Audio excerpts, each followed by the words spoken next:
Today I'll be discussing the student loan crisis and my solution to the problem. A lot of politicians and people these days are talking about the student loan crisis as if it's a problem that's already happened and we just need to fix the future problem. I'm going to confront how we can prevent it from continuing to happen and how to protect the next generation from hurting themselves financially and destroying their lives. Protecting youth from themselves. When we're raising kids, what is the number one thing we do? We protect them and nurture them. Well, part of protecting them is keeping them from making extremely stupid decisions that will negatively impact their life. One of these is taking millions and millions of dollars in debt, not individually, but as a society.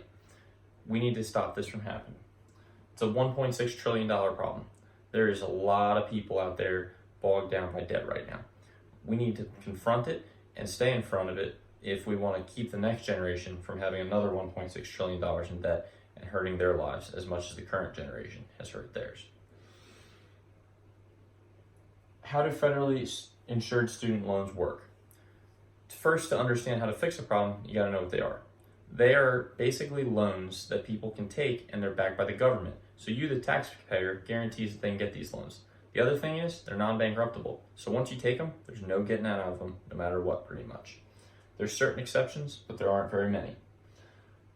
What's one positive from the federally insured student loans? Before we address the negatives and all the bad things that come about them, we gotta understand what's good about them and why people like them. Thomas Jefferson said, "A democratic society depends upon an informed and educated citizenry." It helps more people get to college, and that's important. We need to keep an educated society as an importance when we're talking about these issues.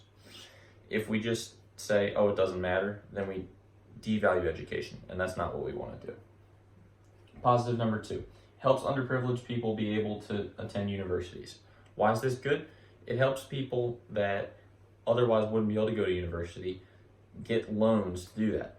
But ironically, well, as we'll talk later, these are the people that a lot of times these student loans hurt the most. Negative. People taking on more debt than they can handle. Like I said before, a lot of people from poor zip codes and people that don't have the resources to pay for college take on a lot of debt. And when they do that, yeah, they get the education, but they also get the burden of paying it back in their 20s. And a lot of times, this bogs down their ability to be financially successful. Why is it bad? When they're in their 20s and they want to go buy a house, that's an example. When they want to start saving for their kids' education, it's just a never-ending cycle, and it makes it difficult for people to get ahead. If you want to stay ahead financially, you can't get bogged down by $250,000 in debt. Non-dischargeable debt. Now, if you buy a house and then you lose your job and everything goes awry and your life turns into a country song, then you can do something called bankruptcy, where basically the government will take your assets, it will pay your debts, and then whatever left over that there is in the debt is wiped free and you get a fresh start. Student loans don't work like this. You can't get a fresh start on student loans. You gotta pay them unless you pass away. Also, why is it bad? A lot of people in their 20s are paying a lot of money towards interest. Why is interest bad? You're not actually buying anything with it. You're just paying the government money for nothing, pretty much to borrow money. So the benefit is not very good, and it's not something that you want to pay a lot of because it will hurt you. What's the solution to the $1.6 trillion problem? My solution is to privatize them. Let's put it into the private sector's hands and let the banks determine which loans are appropriate to make. This isn't popular because most people don't like banks. I don't like banks. No one likes banks. But banks are there to make money.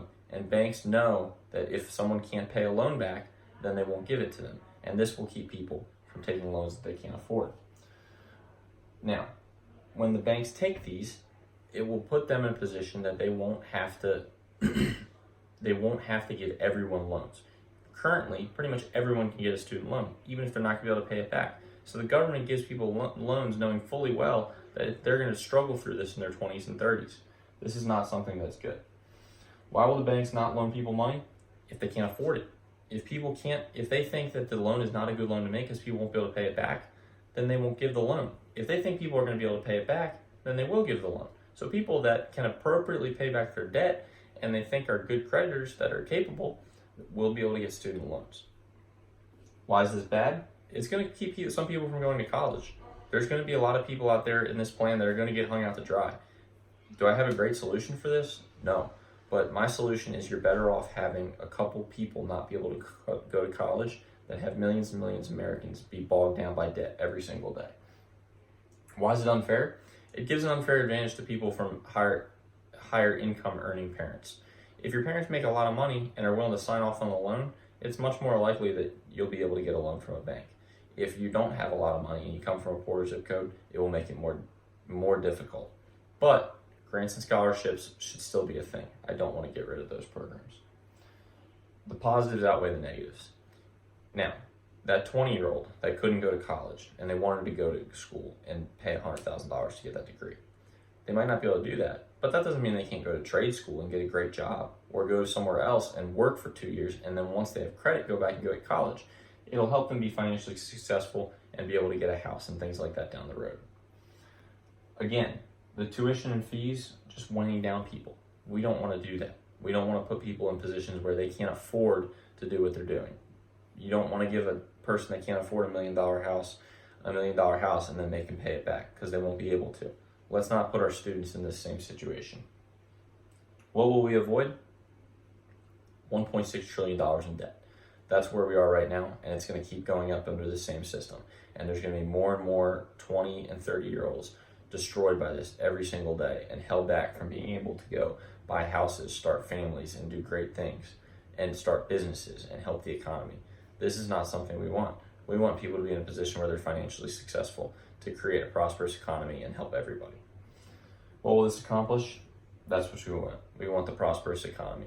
We want the prosperous society. We want people to be able to be successful and go out there and get what they want and be able to invest in themselves and invest in the future. We don't want them to just get bogged down by debt paid to the government. That's not how we create a successful society. Let's see the next generation step up for success. Right now, we've created a problem, and we have $1.6 trillion that we have to confront. Now, we can either just turn a wry eye to this and not worry about it, or we can confront it and say this is not going to happen again. We cannot let the same problem happen again. Thank you.